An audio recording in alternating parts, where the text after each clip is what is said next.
Good morning, student. I am Sagar Kumar. Today I will be discuss you for the physical science chapter physics of the topic light. So today, student, we will discuss about which is next part of the previous class. आपको previous class में मैंने reflection of light के बारे में बताया था. तो बच्चों, आपको पता होगा कि रिफ्लेक्शन ऑफ लाइट क्या होता है. रिफ्लेक्शन ऑफ लाइट है, उसमें हमारा क्या इम्पोर्टेंस है, लॉज ऑफ रिफ्लेक्शन क्या होता है, हम अपने घरों में किस तरह के मिरर का यूज करते हैं, प्लेन मिरर का यूज करते हैं, प्लेन मिरर से बने इमेज की प्रॉपर्टी क्या होती है, उसकी खासियत क्या होती है. तो बच्चों, मैं आपसे पूछना चाहता हूं कि स्फेरिकल मिरर क्या होता है और इससे इमेज जो बनते हैं उसकी प्रॉपर्टी क्या होती है. तो आपको इसके बारे में आज मैं बताऊंगा कि बच्चों स्फेरिकल मिरर क्या होता है और इसकी प्रॉपर्टी क्या होती है. तो बच्चों, आज मैं spherical mirror and its image formation के बारे में बताऊंगा. तो ये स्फेरिकल मिरर क्या होता है, व्हाट इज स्फेरिकल मिरर. मान लीजिए कि एक आपके पास क्या है, स्फेयर है. इस स्फेयर का एक पार्ट, इस स्फेयर को यहाँ से कट कर दिया. यहाँ से कट करने के बाद जो पार्ट मुझे मिलता है ये एक कर्व इनवर्ड होगा और कर्व आउटवर्ड होगा, एकदम चम्मच की तरह. इस तरह से रहेगा, जो एक इनवर्ड रहेगा एक आउटवर्ड रहेगा. तो जब हम इस तरह के जो हॉलो स्फेयर का पार्ट लेंगे तो जो मुझे मिलेगा एक ग्लास मिलेगा. उस ग्लास का यदि इनवर्ड पार्ट को हम हाईली पेंटेड कर देंगे तो जो मेरा आउटवर्ड पार्ट है वो रिफ्लेक्टिंग सरफेस हो जाएगा. या हम ऐसा ना करके हम इसके आउटवर्ड पार्ट को हाईली पेंटेड कर देंगे और इनवर्ड पार्ट क्या हो जाएगा, मेरा रिफ्लेक्टिंग सरफेस हो जाएगा. तो इस तरह के जो मिरर बनते हैं इसे ही हम लोग स्फेरिकल मिरर कहते हैं. तो हमने आपको दिखाया है कि स्फेरिकल मिरर कितने प्रकार के हो सकते हैं, दो प्रकार के हो सकते हैं. एक, जब आउटवर्ड पार्ट पेंटेड हो तो इनवर्ड पार्ट रिफ्लेक्टिंग सरफेस होगा और दूसरा आउटवर्ड पार्ट रिफ्लेक्टिंग सरफेस होगा. तो वैसा स्फेरिकल मिरर जिसका आउटवर्ड पार्ट हाईली पेंटेड हो और इनवर्ड पार्ट क्या है, स्फेरिकल मिरर है. तो हम इसे क्या कह देंगे, कनकेव मिरर. यानी कि हम इस स्फेरिकल मिरर को कनकेव मिरर कहेंगे. कब, जब इनवर्ड पार्ट क्या होगा, रिफ्लेक्टिंग सरफेस होगा. इसी तरह से जब हमारा उसी हॉलो स्फेयर का ऐसा पार्ट जिसका आउटवर्ड पार्ट स्फेरिकल मिरर होगा उसको हम लोग क्या कह देंगे, कॉन्वेक्स मिरर. इस तरह से बच्चों हम स्फेरिकल मिरर के बारे में जान गए कि स्फेरिकल मिरर क्या होता है. Spherical mirror is a part of hollow sphere which one side is a spherical reflecting surface and other side is highly painted. तो इस तरह से इमेज जो बनाएंगे हम, इस तरह से इमेज बनाएंगे इस स्फेरिकल मिरर का, तो वो प्लेन मिरर से बिल्कुल भी डिफरेंट होगा. तो हमने इसके दो टाइप्स पढ़ लिए, कनकेव मिरर और कॉन्वेक्स मिरर. कनकेव मिरर किसको कहते हैं, जिनका इनवर्ड पार्ट रिफ्लेक्टिंग सरफेस हो, और कन्वेक्स मिरर किसको कहते हैं, जिसका आउटवर्ड पार्ट रिफ्लेक्टिंग सरफेस हो. तो मैं अब आपको ये बताना रहा हूँ कि इसमें जो स्फेयर होता है इसका तो एक सेंटर पॉइंट होता है. तो स्फेरिकल मिरर जिस हॉलो स्फेयर का पार्ट होता है उसके सेंटर को ही हम लोग क्या बोलते हैं, सेंटर ऑफ कर्वेचर बोलते हैं. उसके सेंटर को ही हम लोग क्या बोलते हैं, सेंटर ऑफ कर्वेचर बोलते हैं. और इसे हम डिनोट करते हैं ग्रेटर सी से. अब देखिए बच्चों कि जिस स्फेरिकल मिरर का पार्ट होता है, वो स्फेरिकल मिरर जिस हॉलो स्फेयर का पार्ट होता है उस स्फेरिकल मिरर का तो एक रेडियस होगा ही होगा ना. तो ये जो रेडियस होगा वो इस स्फेरिकल मिरर का रेडियस ऑफ कर्वेचर होगा, जिसको हम लोग क्या से डिनोट करेंगे, ग्रेटर आर से डिनोट करेंगे. जिसको हम लोग क्या से डिनोट करेंगे, ग्रेटर आर से डिनोट करेंगे. ये रेडियस स्फेरिकल मिरर में सब जगह बराबर होगा ना. तो इस तरह से स्फेरिकल मिरर में ये जो रेडियस ऑफ कर्वेचर है, चाहे वो कहीं पर भी ले लें, यहाँ से यहाँ जाए, कहीं भी जाए, तो हमेशा क्या होगा, आर ही होगा. तो बच्चों इस तरह से रेडियस ऑफ कर्वेचर और सेंटर ऑफ कर्वेचर के बारे हम लोग डिसाइड कर लेंगे कि जो हम स्फेरिकल मिरर ले रहे हैं वो किस हॉलो स्फेयर का पार्ट है. अब बच्चों जब स्फेरिकल मिरर आ रहा है तो मान लीजिए कि एक हमें कनकेव मिरर लिया. Concave mirror is a part of the spherical mirror. और कनकेव मिरर के सामने एक ऑब्जेक्ट लिया. तो रे डायग्राम में क्या होता है कि हम जानते हैं कि जब कोई बीम ऑफ लाइट आ रही है ऑब्जेक्ट से, तो आफ्टर रिफ्लेक्शन जिस पॉइंट से पास होती है उस पॉइंट को फोकस पॉइंट कहते हैं। तो सबसे पहले हम ये जानते हैं कि प्रिंसिपल एक्सिस, तो स्फेरिकल मिरर का जो ज्योमेट्रिकल पॉइंट होता है हम उसे पोल कहते हैं। स्फेरिकल मिरर का जो ज्योमेट्रिकल पॉइंट होता है हम उसे पोल कहते हैं। जैसे मान लीजिए कि ये मिरर है, एकदम स्फेयर की तरह मैं बनाया, इसका एक ज्योमेट्रिकल पॉइंट ये तो होगा ही होगा, ये एक पार्ट होगा, तो इस पॉइंट को हम लोग क्या कहेंगे, स्फेरिकल मिरर का पोल कहेंगे। और वो लाइन जो ज्वाइन करेगा पोल को और सेंटर ऑफ कर्वेचर को, उस तरह के लाइन को हम लोग प्रिंसिपल एक्सिस कहेंगे। जो भी पोल से और सेंटर ऑफ कर्वेचर से जो लाइन पास कर रहा है, the line which passes through centre of curvature and pole is called principal axis. और प्रिंसिपल एक्सिस और इसको हम लोग प्रिंसिपल एक्सिस बोलते हैं, जो स्फेरिकल मिरर के सेंटर ऑफ स्फेरिकल सेंटर और रेडियस ऑफ कर्वेचर, ये यहाँ पर स्फेरिकल मिरर का रेडियस ऑफ कर्वेचर ये जो है वो हमेशा r होगा और पोल हमेशा p होगा, जिसे डिनोट करेंगे p से, और सेंटर ऑफ कर्वेचर और पोल से जो लाइन पास करेगी उसको हम लोग क्या कह देंगे, प्रिंसिपल एक्सिस। तो बच्चों हम एक चीज देखते हैं कि जब भी स्फेरिकल मिरर के प्रिंसिपल एक्सिस से जितने भी पैरेलल बीम ऑफ लाइट आएंगे, आफ्टर रिफ्लेक्शन जिस पॉइंट से होकर पास करती है, यानी कि द लाइन द रे which is passes through after reflection of the spherical mirror, तो that point is called focus point। यानी कि कोई भी पैरेलल बीम ऑफ लाइट हो, आफ्टर रिफ्लेक्शन प्रिंसिपल एक्सिस के जिस पॉइंट से पास होती है या पास होती हुई प्रतीत होती है, एपियर होती है, तो हम इस पॉइंट को क्या कहेंगे, फोकस पॉइंट। और हम इस फोकस पॉइंट और पोल के बीच का जो डिफरेंस होगा हम उसको फोकल लेंथ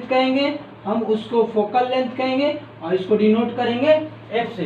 तो बच्चों इसके कुछ स्पेसिफिक टर्म थे जिसके बारे में मैंने बताया कि स्फेरिकल मिरर का पोल क्या होता है, स्फेरिकल मिरर का प्रिंसिपल एक्सिस क्या होता है, स्फेरिकल मिरर का सेंटर ऑफ कर्वेचर क्या होता है, सेंटर ऑफ कर्वेचर। फिर आपको क्या बताया कि इसका रेडियस ऑफ कर्वेचर क्या होता है, फिर आपको बताया कि इसका फोकस पॉइंट क्या होता है, फोकस पॉइंट। फिर इसके बाद हमने बताया कि फोकस लेंथ क्या होता है, फिर हमने आपको बताया कि स्फेरिकल मिरर। अब स्फेरिकल मिरर का एक और पार्ट है अपर्चर। ये क्या होता है, ये कुछ नहीं, ये जो स्फेरिकल मिरर है इसके बीच को हम लोग क्या बोलते हैं, अपर्चर बोलते हैं। यानी स्फेरिकल मिरर के जो चौड़ाई होती है इसे हम अपर्चर कहते हैं। तो बच्चों मैं आपके बेसिक टर्म को बता चुका हूं, अब मैं आगे के बताता हूं कि आगे क्या होता है। तो important point for image formation.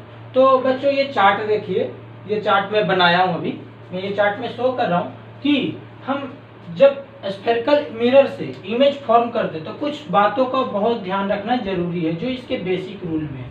पहला रूल कि when ray of light is parallel to the principal axis, जब रे ऑफ लाइट जो है इस प्रिंसिपल एक्सिस के पैरेलल आए, जो रे ऑफ लाइट है इस प्रिंसिपल एक्सिस के पैरेलल आए, चाहे वो कॉन्केव मिरर हो या कॉन्वेक्स मिरर हो, इन दोनों में देखिए कि जब ray of light parallel to the principal axis it always passes through the focus point after reflection. तो आफ्टर रिफ्लेक्शन ये हमेशा कहां से पास करेगा, फोकस पॉइंट से ही पास करेगा। उसी तरह से वाइस वर्सा कहने का मतलब है कि जब डायरेक्शन अगर फोकस के डायरेक्शन में होगा, अगर ये डायरेक्शन क्या में होगा, in the direction of focus, then after reflection इस part passes through principal axis parallel to the principal axis in both case concave mirror and convex mirror। तो इस तरह से बच्चों हमें ये ध्यान रखना है कि हमारा जो रे ऑफ लाइट है वो parallel to the principal axis है कि in the direction of focus है। अगर parallel to the principal axis है तो कहां से पास करेगा, फोकस पॉइंट से, और अगर in the direction of focus है तो कहां से पास करेगा, parallel to the principal axis. Similarly second point क्या कहता है कि जब ray of light is in the direction of pole, जो हमारा रे ऑफ लाइट है, इंसिडेंट रे है, वो किस डायरेक्शन में होगा, पोल के डायरेक्शन में होगा इन बोथ केस। तो आफ्टर रिफ्लेक्शन इस प्रिंसिपल एक्सिस के अपोजिट सेम एंगल का लॉ ऑफ रिफ्लेक्शन को सेटिस्फाइड करते हुए सेम एंगल से प्रिंसिपल एक्सिस के अगर ऊपर इंसिडेंट है तो रिफ्लेक्टेड है प्रिंसिपल एक्सिस के नीचे बनेगा और सेम एंगल के साथ रिफ्लेक्ट होगा। ओके, तो इस तरह से इसमें भी देख सकते हैं कि यहाँ पर कन्वेक्स मिरर है, कन्वेक्स मिरर में भी is in the direction of pole है, तो आफ्टर रिफ्लेक्शन प्रिंसिपल एक्सिस के अपोजिट डायरेक्शन में सेम एंगल से पास करेगा। इसी तरीके से तीसरी बात कहता है कि when ray of light is in the direction of the centre of curvature that is in the direction of C, हमारा जो रे ऑफ लाइट है अगर सी के डायरेक्शन में होगा तो आफ्टर रिफ्लेक्शन वो इसी पाथ से लौट जाएगा, या वो कनकेव हो या कॉन्वेक्स हो, ये सारे तरह के मिरर के लिए सेटिस्फाइड करेगा। यदि ये डायरेक्शन सेंटर ऑफ कर्वेचर के फॉर्म में होगा तो ये कहाँ से पास करेगा, उसी पाथ से रिफ्लेक्ट होते हुए प्रतीत होगा कॉन्वेक्स के लिए, और यहाँ पर वहीं से पास होगा कनकेव के लिए। तो हमारा 3 पॉइंट याद रखना है कि जब फोकस के डायरेक्शन में हो तो parallel to the beam light जाएगी आफ्टर रिफ्लेक्शन, और जब parallel to the principal axis हो तो आफ्टर रिफ्लेक्शन फोकस से पास होगा। जब हमारा is in the direction of pole हो तो आफ्टर रिफ्लेक्शन प्रिंसिपल एक्सिस के अपोजिट डायरेक्शन में सेम एंगल के साथ बैक हो जाएगा, और जब ये डायरेक्शन हो सेंटर ऑफ कर्वेचर की ओर तो वहीं से पास कर जाएगा, सेम पाथ से रिटर्न बैक हो जाएगा। अब ऐसा क्यों होता है, सेम पाथ से रिटर्न होने का मतलब ही है कि जो सेंटर ऑफ कर्वेचर है हमेशा नॉर्मल है, क्योंकि नॉर्मल पे इंसिडेंट ही सेम पाथ से रिफ्लेक्टेड बैक हो जाएगा। तो इन बातों को याद रखिएगा, इसे आप नोट डाउन कर लीजिए। तो बच्चों अब मैं image formation by concave mirror, concave mirror से इमेज कैसे बनते हैं, जैसे कि आपको पिछली कक्षा में बताया था कि प्लेन मिरर से जो इमेज बनते हैं उसके नेचर, उसके प्रॉपर्टी, किस तरह के इमेज बनेंगे, कहाँ बनेंगे, ऑब्जेक्ट साइज जितना दूर रखते थे इमेज उतना ही पीछे बनता था, तो ऑब्जेक्ट का पोजीशन चेंज करने की वजह से इमेज का भी पोजीशन चेंज कर रहा था। तो ऐसा ही कुछ कनकेव और कॉन्वेक्स मिरर में भी होते हैं। तो हमने एक ऑब्जेक्ट का इसमें एक पार्टिकुलर पता होता है कि हमें स्फेरिकल मिरर का कोई फोकस पॉइंट है, कोई सेंटर ऑफ कर्वेचर है, तो हम अलग अलग पोजीशन पे रखेंगे ऑब्जेक्ट को और देखेंगे कि उनका इमेज कैसा बनता है और उसकी प्रॉपर्टी क्या होती है और कहाँ बनता है। तो बच्चों इसके लिए मैंने एक चार्ट बनाया है, इस चार्ट में मैं अलग अलग पोजीशन पे रखूंगा ऑब्जेक्ट को, तो उसका जो इमेज होगा वो मैं देखूंगा कि कहाँ बन रहा, उसका साइज कैसा बन रहा, उसकी नेचर कैसा बन रहा। तो बच्चों फर्स्ट ऑफ ऑल मैं ये देखता हूँ कि हमारा पोजीशन ऑफ ऑब्जेक्ट क्या है। तो मान लेता हूँ कि एट इन्फिनिटी हमारा जो पोजीशन ऑफ ऑब्जेक्ट है वो कहाँ रखें, हम ऑब्जेक्ट को कहाँ रखें, इन्फिनिटी पे रखें। तो बच्चों हमें पता है कि इन्फिनिटी से पैरेलल बीम ऑफ लाइट आएगी और आफ्टर रिफ्लेक्शन कहाँ बनेगी, पास करेगी फोकस से, आफ्टर रिफ्लेक्शन फोकस से। जो भी बीम ऑफ लाइट है वो आफ्टर रिफ्लेक्शन कहाँ से पास करेगी, फोकस से पास करेगी, या ये सारा। तो पहला केस में हम ये देख रहे हैं, पहला केस में ये देख रहे हैं कि जब हम इनफाइनाइट से, ये कहाँ से आ रही है लाइट, ये इनफाइनाइट से आ रही है, कहाँ से आ रही है, इनफाइनाइट से आ रही है, और आफ्टर रिफ्लेक्शन कहाँ से पास करिए, फोकस से। तो टू रिफ्लेक्टेड रे कहाँ पर इंटरसेक्ट करिए, फोकस पे। तो यहाँ पे एक इमेज बनेगा और ये रियल में कर रहा, तो जो इमेज बनेगा वो कहाँ बनेगा, पोजीशन एट एफ, फोकस पे बनेगी। इसकी साइज क्या है, हमारा इनफाइनाइट से जो आ रहा है लाइट इंसिडेंट रे, जो वो मिरर पे पड़ने से पहले उसकी साइज जो थी बहुत बड़ी थी, लेकिन वो एक छोटे से पॉइंट पे, एकदम स्मॉल पॉइंट पे इमेज उसकी दिख रही है। तो वेरी स्मॉल, बहुत ही छोटा, वेरी स्मॉल, इसको बोल सकते हैं डिमनिश, डिमनिश भी बोल सकते हैं, डिमनिश का भी मतलब छोटा होता। और ये इमेज जो है रियल बनेगी क्योंकि हमारा रिफ्लेक्टेड रियल में काट रही है, और रियल बनेगी तो ये कैसा होगा, इन्वर्टेड होगा, हमेशा उल्टा बनेगा। अब दूसरी बात है कि अब हमने इन्फिनिटी पे रख दिया, लेकिन इन्फिनिटी तो पता नहीं है ना कि हमारा पोजीशन इन्फिनिटी पे कहाँ है, लेकिन अब हम एक फिक्स करते हैं कि हमें पता रहेगा कि बियॉन्ड सी, सी के पीछे, सेंटर ऑफ कर्वेचर के पीछे, मतलब कि इन्फिनिटी और सेंटर ऑफ कर्वेचर के कोई बीच में। तो हमने कहाँ रखा अब इस बार ऑब्जेक्ट को, beyond C, centre of curvature पे देखते हैं कि क्या होता है। एक पैरेलल बीम ऑफ लाइट लेते हैं, आफ्टर रिफ्लेक्शन कहाँ से पास करेगी, फोकस से पास करेगी। दूसरा हम क्या लेते हैं कि in the direction of centre of curvature ले लेते हैं, in the direction of centre of curvature ले लेते हैं। तो हमने बताया था अभी तुरंत ही कि जब हमारा incident ray is in the direction of centre of curvature, then after reflection it reflect back from the same path. जब सेम पाथ से आएगी तो फिर यहाँ पे कट करेगी तो एक इमेज बनेगा। हमारा ऑब्जेक्ट यदि ए बी था तो हमारा ए डैश बी डैश एक इमेज बन गया। अब ये जो इमेज बना आफ्टर रिफ्लेक्शन रियल में बन रहा है, इसको रिफ्लेक्टेड रे एक्चुअल में काट रही है। और ये भी देखिए ये साइज जो था ये h है तो इसकी साइज क्या है, h डैश है। h डैश जो है इमेज की साइज है। तो ये देखिए आप ऑब्जर्व करें कि जो ऑब्जेक्ट का साइज है उससे इमेज का साइज छोटी है।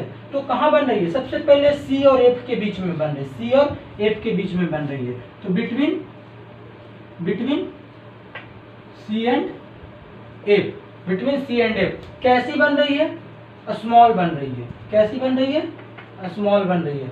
रियल में बन रही है, यस रियल में बन रही है। और उल्टी बन रही है, इसका सिर इस ओर था तो इसका सिर नीचे की ओर, तो इन्वर्टेड बन रही है। कैसी बन रही है, इन्वर्टेड बन रही है। तो नेक्स्ट करते हैं कि अपने C पर रख दिया मैंने कि एक बार इनफाइनाइट पर रखा, अब बियॉन्ड C, अब मैं C पर ही रख देता हूँ, अब मैं C पर ही रख देता हूँ एट C। तो हम क्या देखते हैं कि आफ्टर रिफ्लेक्शन कहाँ से पास करेगी, फोकस पॉइंट से पास करेगी जब पैरेलल बीम ऑफ लाइट आएगी तो, और फिर एक इन द डायरेक्शन ऑफ फोकस होगा। जैसे ही फोकस से पास होगी तो ये कहाँ से पास करेगी, जस्ट यहाँ से पास करेगी। सॉरी थोड़ा सा रे डायग्राम बनाने में बोर्ड है, जब मैं हम लोग प्रोटेक्टर का यूज करेंगे तो हमें बहुत अच्छा से इमेज मिलेगा। जैसे मान लीजिए कि ये फोकस है, ये मेजरेबल पॉइंट है, ये C हम कहाँ पर रख दिए, C पर रख दिए ऑब्जेक्ट को। इससे एक पैरेलल बीम ऑफ लाइट लाएं तो आफ्टर रिफ्लेक्शन कहाँ से पास करेगी, फोकस से पास करेगी। और दूसरी जो है हम ले लेते हैं कि कहाँ से पास करे, फोकस से पास करे। तो आफ्टर रिफ्लेक्शन ये पैरेलल जाएगी, पैरेलल जाएगी ना। तो एक मिनट, तो हमने जब C पर रखा तो देखा कि एक इमेज है AB, यहाँ से एक parallel beam of light line after reflection कहाँ से पास की, फोकस से पास की। और एक जो दूसरा रे ऑफ लाइट है इन डायरेक्शन ऑफ फोकस, कहाँ पर गया, फोकस के डायरेक्शन में गया। तो आफ्टर रिफ्लेक्शन ये parallel to the principal axis जाएगी। तो हम क्या देख रहे हैं कि यहाँ पर ये क्या कर रही है, एक दूसरे को काट रही है। यहाँ पर दोनों रिफ्लेक्टेड है, एक दूसरे को काट रही है। हमने क्या ऑब्जर्व किया कि जो AB था मेरा, वो जो AB था ऑब्जेक्ट है और ये A डैश B डैश जो है इमेज है। तो जहां पर ऑब्जेक्ट को रखा वहीं पर इमेज बन गई, C पर रखा था C पर ही बन गई और एकदम इक्वल इन साइज बनेगी, हमेशा इक्वल बनेगी। कैसी बन रही है, रियल में बन रही है और उल्टी बन रही है। तो हम कहां पर देखेंगे, एट C पर ही बनेगी और इक्वल इन साइज। हमारा जो साइज होगा इक्वल साइज की बनेगी और जो इमेज है वो हमेशा रियल ही बन रही है। एंड कैसी है, इन्वर्टेड, उल्टा, इन्वर्टेड। कैसी है, इन्वर्टेड। अब कहाँ रखे, C पर तो रख दिया। C से थोड़ा आगे बढ़ते हैं, तो C से थोड़ा आगे बढ़ लिया लो। तो C से थोड़ा सा आगे बढ़ने पर हमारा पोजीशन जो हुआ वो C और F के बीच में चला गया, बिटवीन C एंड F। तो अब इमेज बनाता हूँ कि कहाँ है, आफ्टर रिफ्लेक्शन कहाँ से पास करेगी, फोकस से पास करेगी। आफ्टर रिफ्लेक्शन कहाँ से पास करेगी, फोकस से पास करेगी। ये देखिए दूसरी ray of light is in the direction of pole ले लेते हैं।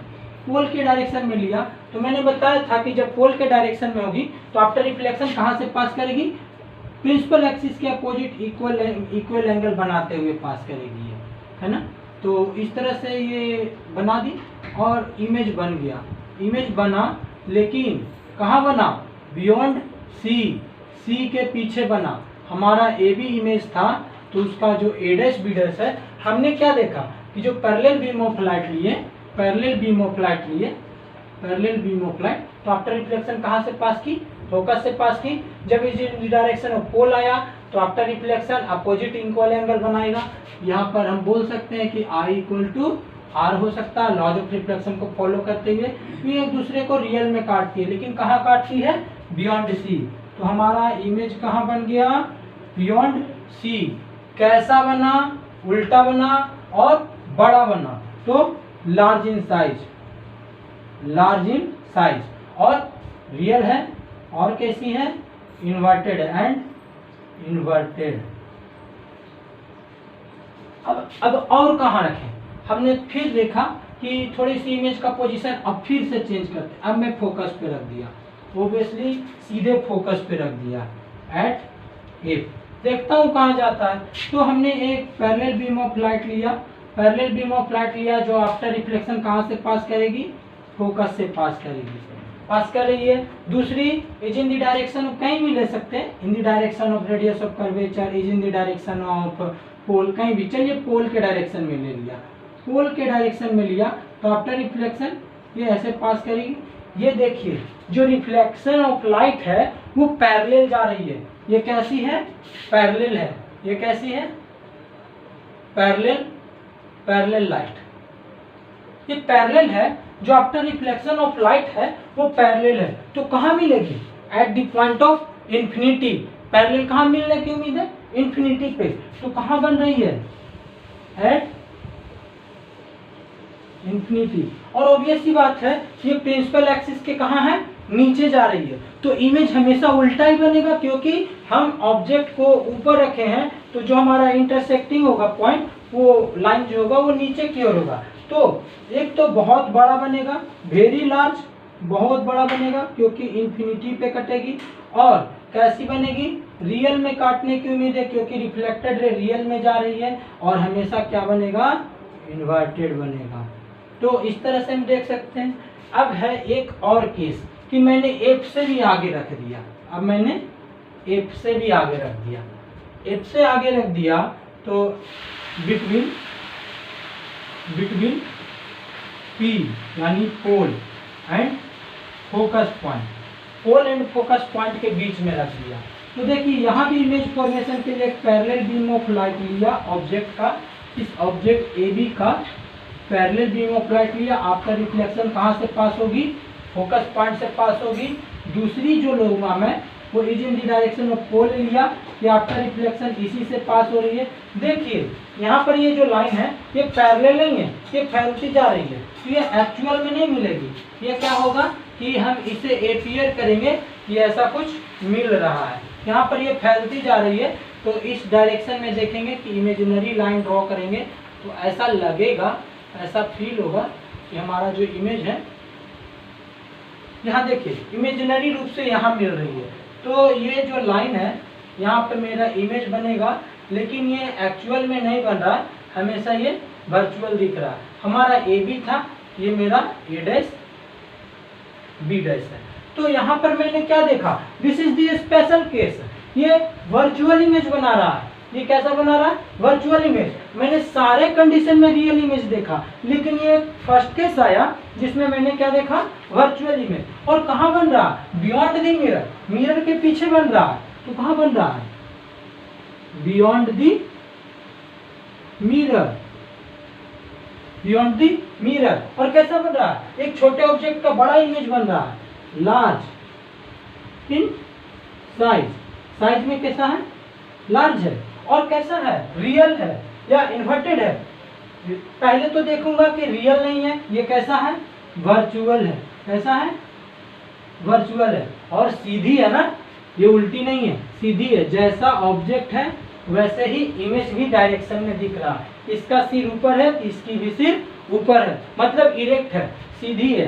तो बच्चों मैं इस पर बात बताना चाहता हूँ कि इस चम्मच को देखिए, इस चम्मच का अंदर वाला जो है पार्ट एकदम कॉन्केव मिरर की तरह काम करेगा। आप इस तरह से हर डिस्टेंस पे देखिए, चेंज कीजिए इसके पोजीशन को, तो आप इसमें जो आपका इमेज बनेगा फेस का वो उल्टी दिखाई देगी। लेकिन जैसे इस तरह से एकदम बहुत पास लाइएगा, कहने का मतलब है कि इसका भी एक पॉइंट होगा, इसका भी एक फोकस पॉइंट होगा, और जब हम बहुत पास लाते हैं तो हमारा फेस जो आता है फोकस पॉइंट और पोल के बीच में आ जाएगा, तब हमारी इमेज इमेजिनरी फील होगी और सीधी दिखाई पड़ेगी। तो ये हम आप लोग अपने घर में भी टेस्ट कर सकते हैं। आपके घर में चम्मच तो होंगे, आप ट्राई कीजिएगा, और मैं इनके यूजेज के बारे में बताता हूँ कि कैसे करते हैं।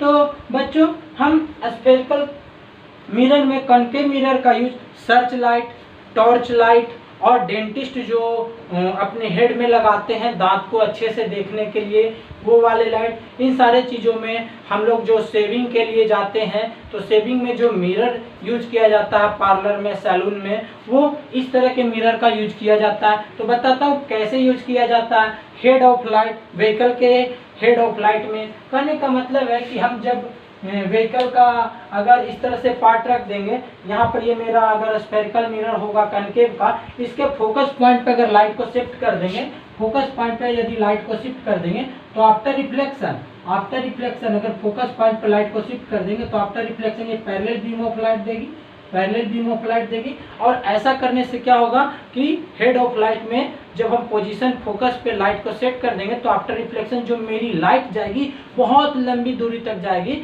और हमें ड्राइविंग में आसानी होगा। सोलर कुकर में इस तरह से जो इमेज फेस शीट होता है, इससे सनलाइट आती है और इसमें क्या करती है, कन्वर्ज कर देती है, एक ही पॉइंट पे कन्वर्ज कर देती है। इससे इस बॉक्स का क्या होता है, हीट टेम्परेचर बढ़ जाता है और यहाँ पर आसानी से हम लोग खाना पकाते हैं। तो इस तरह से हम लोग सोलर कुकर में भी कनकेव मिरर का यूज करते हैं। अब हम शेविंग के लिए जाते हैं तो जो हमारे पार्लर होते हैं, सैलून्स होते हैं, उनमें क्या करता है कि जो आदमी को बैठाने का पोजीशन होता है वो उसके फोकल पॉइंट और पोल के बीच में पोजीशन होता है, जो चेयर लगी होती है। तो जब आदमी यहाँ पर अगर बैठता है तो उसकी जो इमेज होती है वो बड़ी दिखाई पड़ती है, इसलिए शेविंग में आसानी होती है। तो इस तरह से हम लोग कनकेव मिरर का यूजेज भी देख सकते हैं कि सर्च लाइट में कर रहे हैं, डेंटिस्ट लोग दांत को अच्छे से देखने में हेड पे लगा कर देख रहे हैं, फिर यहाँ पर शेविंग के लिए यूज कर रहे हैं, सोलर कुकर में यूज कर रहे हैं। तो ये सारे यूजेज है कनकेव मिरर का,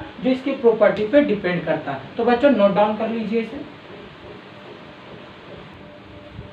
image formation by convex mirror. अब मैं इमेज फॉर्मेशन कन्वेक्स मिरर से कैसे करते हैं। तो बच्चों कन्वेक्स मिरर का जो अपवर्ड पार्ट होता है वो स्फेरिकल मिरर का वो रिफ्लेक्टिंग सरफेस होता है। तो हम ऑब्जेक्ट को कहीं भी रख दें, तो हम क्या देखते हैं कि ये जो फोकस पॉइंट है और पोल है, इसके बीच में ही हमें इमेज मिलेगी और हमेशा क्या मिलेगी, एनीवेयर व्हेन ऑब्जेक्ट एनीवेयर। तो हमेशा क्या बनेगा, इमेज जो बनेगा, image found between E and A. और हमेशा कैसा बनेगा, इन्वर्टेड नहीं है, इरेक्ट है। इरेक्ट मतलब सीधा है। और सीधा इमेज हमेशा क्या होता है, वर्चुअल होता है। जो हमेशा इन्वर्टेड होती है वो रियल होती है, जो इरेक्ट होती है वो वर्चुअल होती है। और जब parallel beam of light at infinity से आ रहा तो आफ्टर रिफ्लेक्शन कहाँ बनता हुआ प्रतीत होगा, फोकस पे बनेगा। When object at infinity image at F. Image कहाँ बनेगा, एफ पे बनेगा। और ये बनेगा कैसा, वर्चुअल। कैसा बनेगा, virtual, very small and erect मतलब सीधा। तो इस तरह से बच्चों हम इसमें दो ही केस देखते हैं कि कहीं भी रखेंगे तो पियोरेट्स के बीच में बनेगा और हमेशा सीधा बनेगा और वर्चुअल बनेगा और साइज स्मॉल में बनेगा। इसलिए हम लोग कन्वेक्स मिरर का यूज व्हीकल के रेयर व्यू में देखते हैं कि एक बड़े से रेंज वाले ट्रक का भी